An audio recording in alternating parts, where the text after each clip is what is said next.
Si Boyd ay nakakulong pa rin sa balon dahil dito napasigaw siya sa frustration.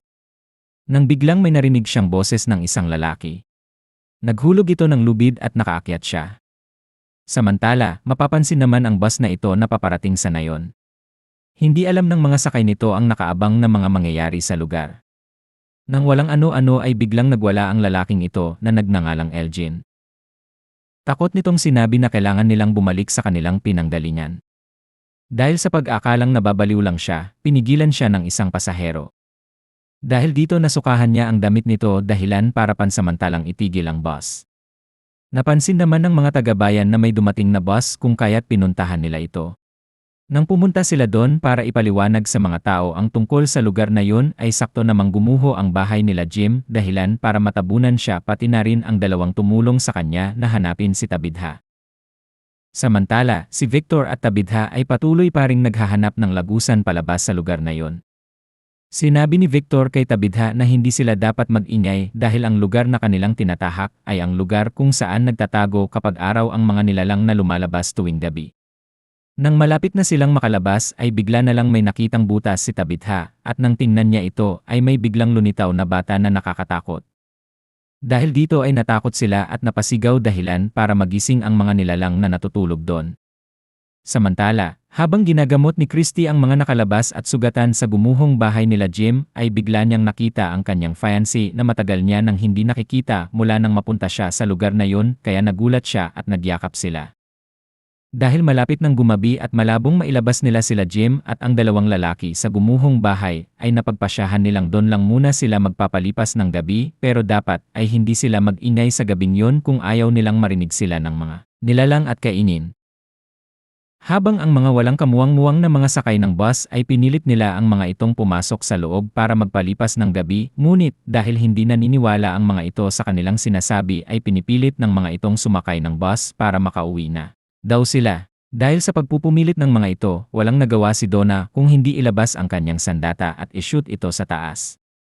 Dahil dito natakot ang mga sakay ng bus at nagsitakbuhan sa iba't ibang direksyon. Ang iba ay pumasok sa diner at doon binantayan sila nila Donna habang hawak ang kanilang mga armas.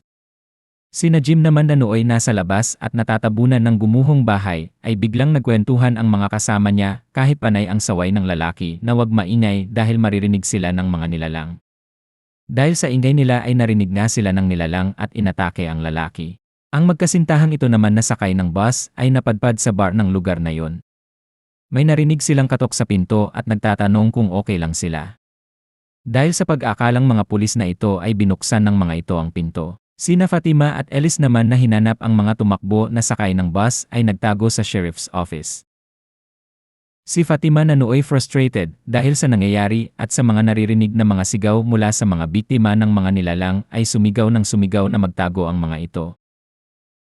Ngunit dahil hindi siya naririnig ng mga ito at hindi siya makalabas ay wala siyang nagawa kung hindi ipakita na lang ang kanyang daliri sa mga nilalang na nasa pinto at nakangiti na parang nang aasar.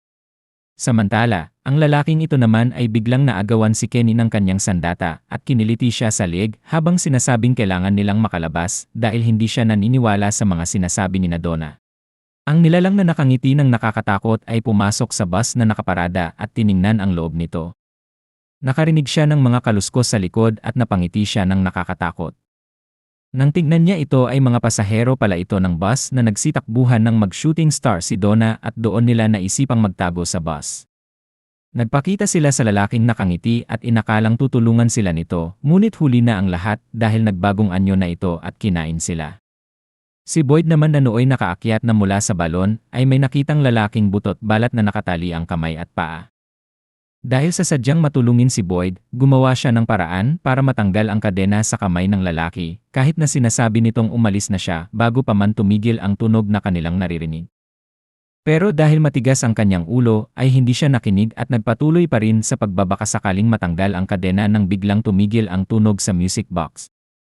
Bigla namang natanggal ang kadena sa kamay ng lalaki at dinikit sa braso ni Boyd dahilan para dumugo ito habang sinasambit ang mga katagang ang aking dugo ay dugo mo na ngayon.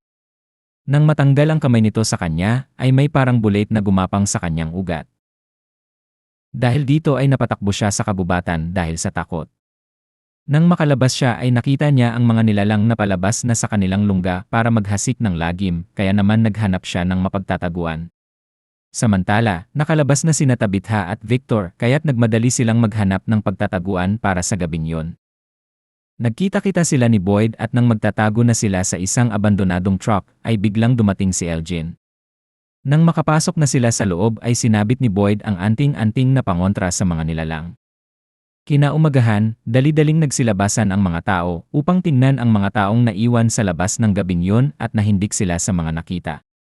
Sina Boyd naman ay lumabas na sa truck at nagmadaling pumunta sa bayan. Nadatnan nila ang mga sakay ng bus na nagpupumilit para makaalis sa lugar na yon kaya naman pinigilan nila ang mga ito.